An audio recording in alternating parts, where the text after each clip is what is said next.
The sea had always been their place.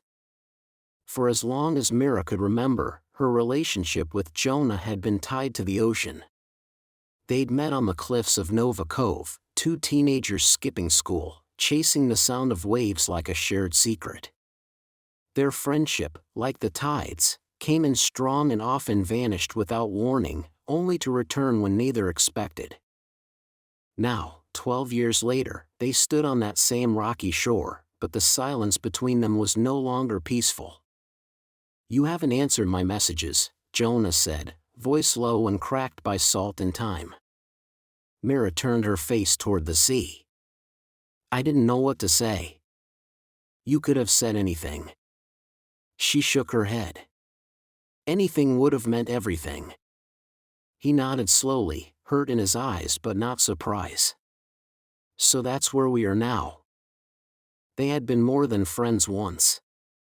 Not lovers, not quite. But something fierce and unnamed.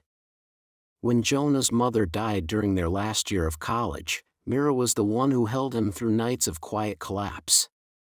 And when Myra's career took her to London for 2 years, Jonah stopped replying to her emails. That silence, unspoken and slow-burning, had grown between them ever since. They'd built something beautiful, fragile, and then left it exposed to the elements. "I thought about calling you when my father got sick," Mira said quietly. "But I was afraid you'd already stopped caring."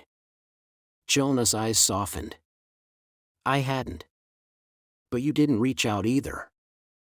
"I didn't know if I still had the right." That sentence clung to the wind like seaweed on driftwood. The following day, they met again. Unplanned. At the Cove Cafe, where the owner, Rhea, still remembered their favorite drinks. "Flat white, extra cinnamon?" she asked, smiling at Mira. "And Jonah still takes as black as his moods?" Mira laughed, genuinely. Jonah smiled too, a little. They sat outside, unsure of how to hold this moment between them. It was like a washed-up relic, still shining under the sun but worn. "I came back because I needed to face what I ran from," Jonah said after a long pause. "And I stayed away because I couldn't face what I ruined," Mira replied. "You didn't ruin it.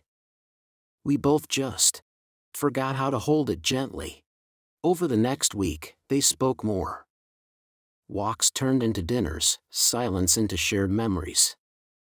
Mira found a letter she never sent, folded neatly in her journal. She gave it to Jonah without a word. In it, her handwriting trembled. "I wish I could tell you that I wasn't falling for you all along. But I was. Every time you called me at 2 a.m. because you couldn't sleep. Every time you made me laugh when I wanted to disappear. I was falling, and I was too proud to admit it." Jonah folded the letter slowly. "I wrote one too," he said. "Burned it. Cowardice is flammable, I guess." On the night a storm rolled in, Mira came to Jonah's house soaked, shivering, and with eyes full of lightning. "I'm tired," she said. "Tired of pretending I don't want a second chance." Jonah pulled her in gently, wrapped her in a blanket. "So am I." They didn't kiss that night. Instead, they talked. Really talked. Until 3 a.m. Until the storm passed. Until it felt like they could breathe again.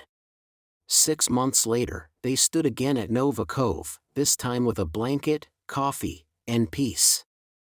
Mira was moving back for good. Jonah was starting a marine conservation center. Life had bruised them, but not broken them.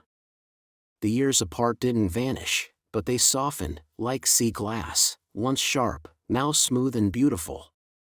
"Do you think we can do this right?" Mira asked. Jonah smiled. "Not right. Just real. That's all we ever needed." And when the tide came in again, it wasn't to wash something away, but to bring something back.